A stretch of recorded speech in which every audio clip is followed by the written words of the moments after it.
President, African Development Bank, Dr. Akinwumi Adesina, Chief Economist and Partner, KPMG Nigeria, Dr. Yemi Kale. Our distinguished speakers, panelists, participants, virtual audience, a very warm welcome to the Business Day CEO Forum. A round of applause, please.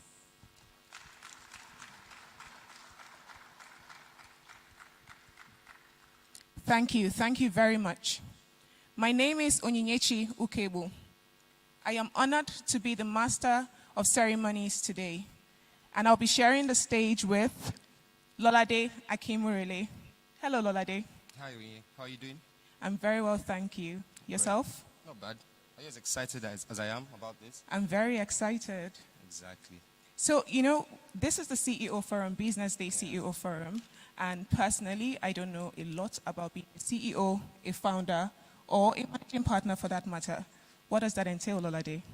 Oh, well, a CEO typically makes managerial decisions, high-level managerial decisions for the future of the company. But the thing is, in Nigeria, that role might be slightly more complicated, because you also need to worry about whether there's no diesel racketeering happening in the office, and of course, where you get dollars from and at what rate you get it. So, spare a thought for Nigerian CEOs, they're going through it. Yeah, it sounds like quite a heavy hat to wear. Yeah, it is. A CEO or a founder, what they basically do is to chart the course for the company towards the future. Precisely. And that sounds like a lot of the guests that we have in the room. Yes, and an excellent gathering to discuss today. The theme we have, charting a course for growth and development. So over the course of today, we would have an opening session where we'd listen to 5 distinguished speakers. Then we'll proceed to panel sessions. We have 4 panel sessions, am I right? 4 panel sessions, 3 keynote addresses, and then, of course, lunch and closing remarks. So we promise not to waste your time. We know everyone here is pressed for time, so we'll keep it on schedule and move as quickly as possible. Thank you, Lolade. Gentlemen, you can see that we have a riveting lineup of speakers, panelists, and, primed and participants like yourself, well-meaning participants, primed for today's intellectual and, of course, physical feast. So we'll be inviting our speakers up, our first speakers up very shortly. Please, when we invite them to the stage, kindly give them a round of applause to welcome them. Also, to our venerable speakers, we want to be respectful of everybody's time. There will be a timer to your left on the stage. Please be cognizant of the time. And then 5 minutes to the end of your allotted time. Either Lolade or myself will be right there at the corner just to prompt you. Thank you. Thank you. Without further ado, let's get straight to it. Our first speaker is the Chief Economist of KPMG Nigeria, Dr. Yemi Kale. A round of applause, please, as he makes his way upstage. Is he here? Oh, there he is. Many of you remember him during his stint as the head of the National Bureau of Statistics, where he did a remarkable job, if you do agree with me. It's a pleasure to have you here, Dr. Yemi Kale. Thank you.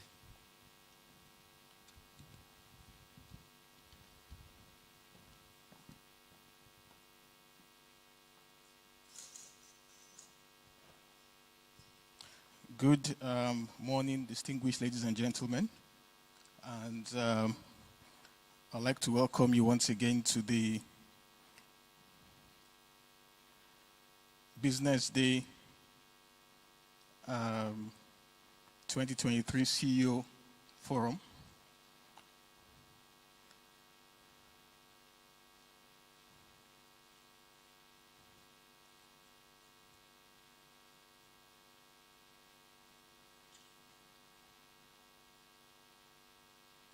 Just 1 second, please.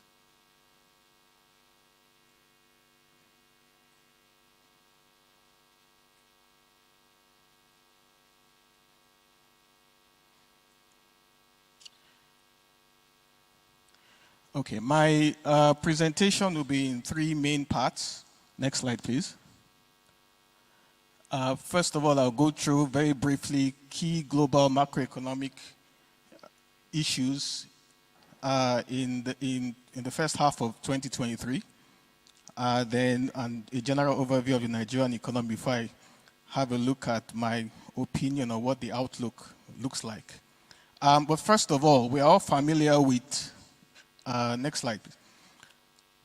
We are all familiar with what has been going on with the global economic environment since 2019 when the COVID-19 pandemic hit. How the global supply shocks, all the global supply shocks, how it affected economic growth. Most countries went into recession. Unemployment rates went up all across the globe, so did inflation rates, prompting many central banks around the world to push up interest rates higher than they ever have before. And just as the economy was getting out of the impact of COVID-19, they were hit again with the disruptions that as a result of the Russian-Ukraine war, which sent us back into another period of supply chain disruptions, another period of high inflation rate and continuous rising interest rate by various central banks around the world. This is essentially what is, next slide please, what is shaping the outlook for 2023.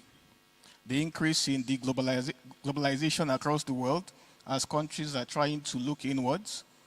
The attempt by several countries between conflict on the one hand, geopolitical tensions on the one hand between Russia and Ukraine, and on the other hand between Russia and the developed world, particularly the European Union, European area, as well as the United States.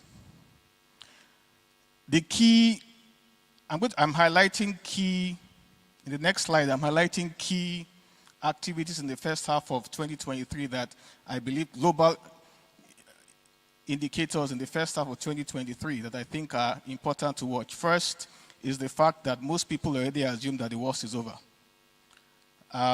We are seeing situations where finally inflation rates are trending downwards, so finally reacting to the tightening that has been going on across the world. Now, if you look at the top left chart, you can see that looking at the global PMI trend, you can see that you can see the recovery in the last few months because the economy is beginning to recover. You can see beside it that supply chain disruptions have eased, and like I mentioned, inflation rates have started to trend downwards. Some people have suggested that the slowdown in economic growth that has been forecasted and actually has been shown in the first half of the year is indicating a possibility of global recession. This is a view I did not share. I believe that all we are seeing is economies returning back to normalcy. Because if you look at the growth rates that people are complaining about, the 2-3% growth rates that most countries, advanced countries in particular, are growing by, they are really just about the same growth rates they've always been growing by before the pandemic. So to me, that does not suggest, seeing the global economy going from 6% to 3% does not suggest the economy is slowing down. To me, it does suggest that the economy is returning back to normalcy. Additionally, if you look at employment creation, you see that these economies are creating more and more jobs. Now, that does not suggest a slowing down of the global economy when more and more jobs are being created. The US Fed recently signaled its intention to reduce its pace of interest rates hike.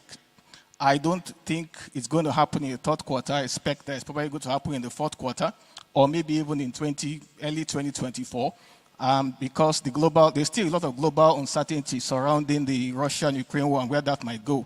But in general, I think the outlook, and I think most analysts will agree that the worst is probably over and is going to be improving going forward. Next slide, please. I've highlighted a few of the key economies in South Africa, and essentially the key events relating to these countries in sub-Saharan Africa in the first half of 2021. Ghana's 600 million IMF loan. I think that's part of the $3 billion that was negotiated. Kenya also was able to secure $1 billion from the World Bank. Angola, well, power cuts in South Africa and its impact on its manufacturing and overall growth in South Africa. And something that is similar across these countries, they're all still struggling with high inflation rates. And even though some of them, except Nigeria, has been coming down, they are still mostly higher than the targets set by their central banks, apart from Angola. Now, the reason why Angola is not is an outlier here is because, unlike Nigeria, Angola was able to benefit from take advantage of the high oil prices, which Nigeria couldn't take advantage of following the COVID-19 pandemic. So that made it easier for them to sustain lower inflation, unlike many other countries in sub-Saharan Africa. Of course, the key events in Nigeria, we're familiar with them, mainly the FX and the energy subsidies that have been removed, and Angola followed Nigeria, removing its own energy subsidies. Next slide, please. Also key to note is the attempt by OPEC Plus to cut oil production, which also affected Nigeria's ability to increase its own oil production output. Well, OPEC is really Saudi Arabia, and even though OPEC says that the objective is to keep oil prices constant, I am suspecting that it's a bit more, because the partnership with Russia is probably, in my opinion, a way to suck it to the US and create a bit of challenge for the US economy. I think that's Russia's way in trying to destabilize the US and generally the developed world that is going against them in this war with Ukraine. However, despite the attempts to cut production, it has really not had any significant impact on oil prices. I don't think that is going to be the case. I don't think it's likely that there will be much change in oil prices between now and the rest of the year, even though, and I don't expect that OPEC will try and cut production, not this year, maybe sometime next year. Next slide. Next slide, please. So that brings us to the domestic economy. Now, next slide. And I want to start by saying something we all know. Nigeria's huge, next slide, please, huge economic potential. We have heard about this over and over again. Our potential is well recognized, whether it's in terms of the natural resources, whether it's in terms of the human or natural resources, largest economy in the continent, a very high GDP. Next slide. Unfortunately, for many, many years, Nigeria has been unable to realize its potential.